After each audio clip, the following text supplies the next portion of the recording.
Greetings, my fellow ladies and gentlemen, and I know this is quite a broad topic that I'll be starting today, but I must make this video. Why? Because most students are struggling at this very specific topic. And again, why?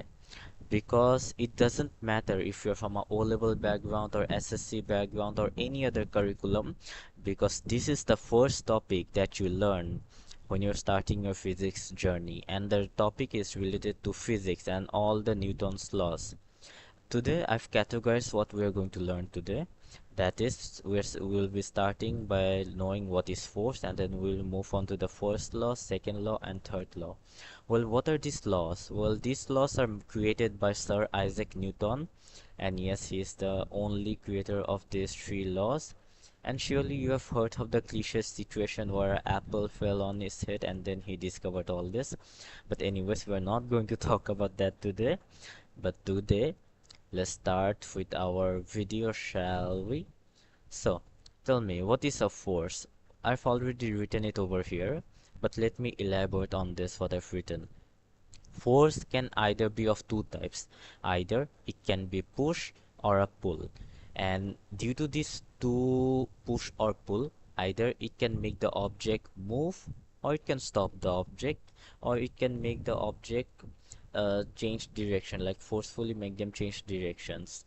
Let me give you some examples. Let's start with push because it is way easier.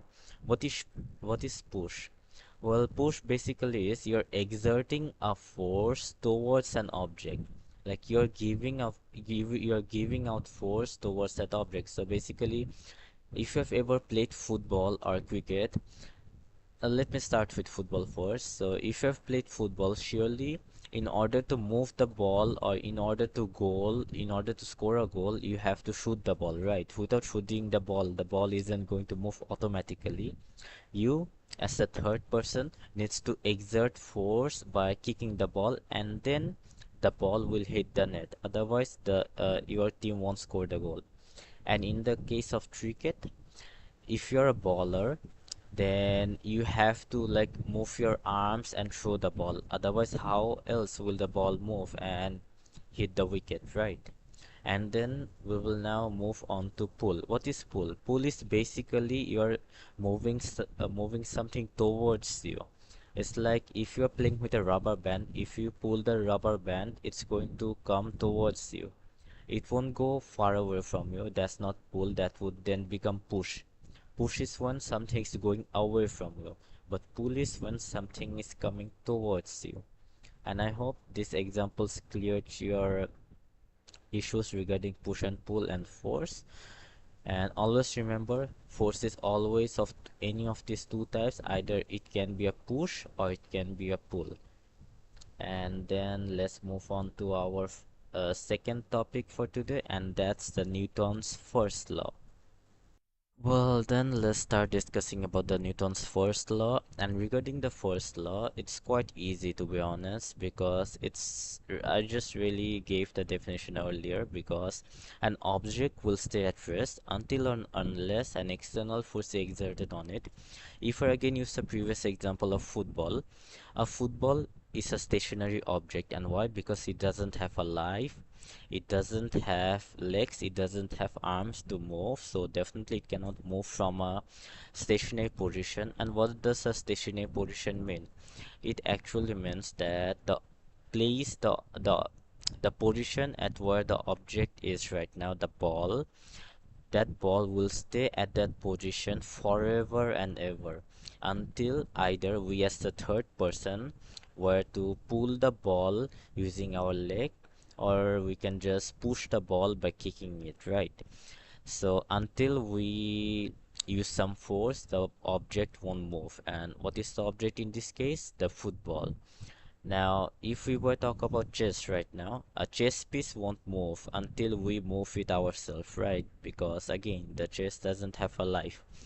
All living objects move themselves. Why?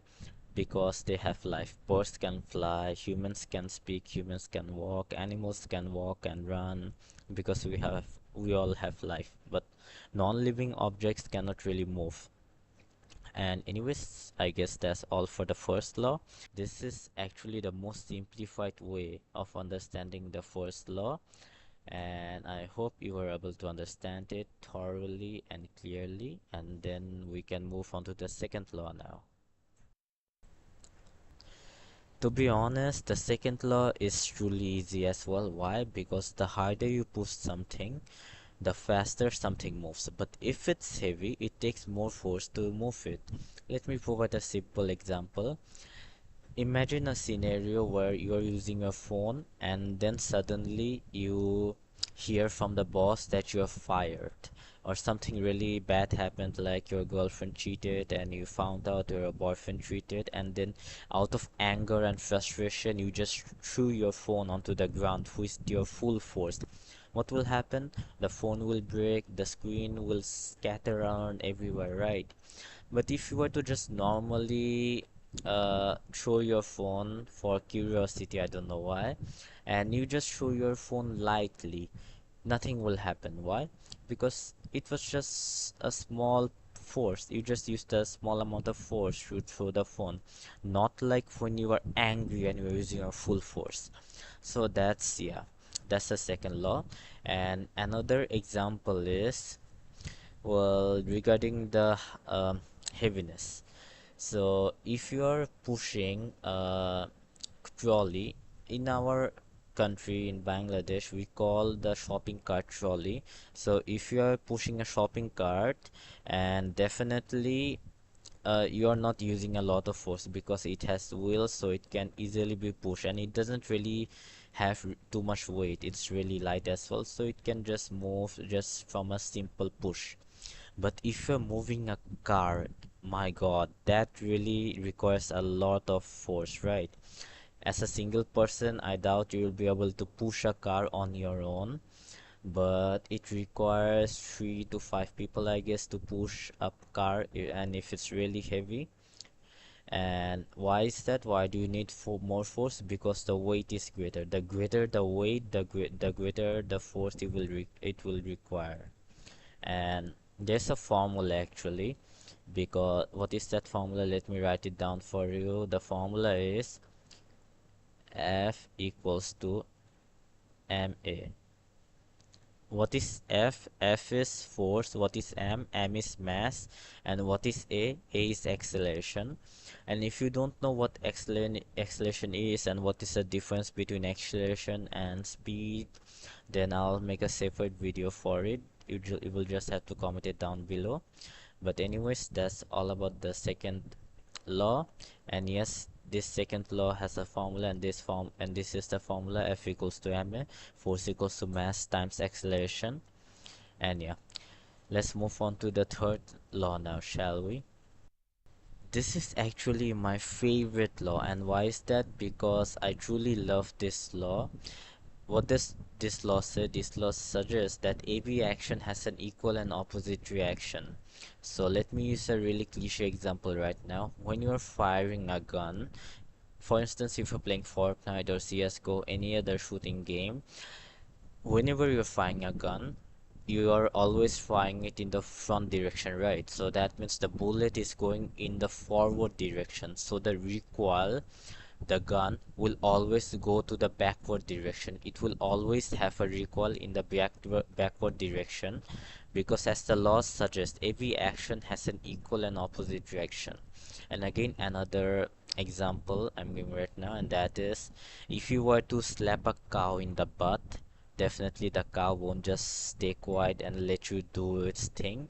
It's going to fight back, and it's going to kick you in the, I'm not gonna say where, but or it just might use their horns and just stab you. Every action you take in life will always have an equal and opposite reaction.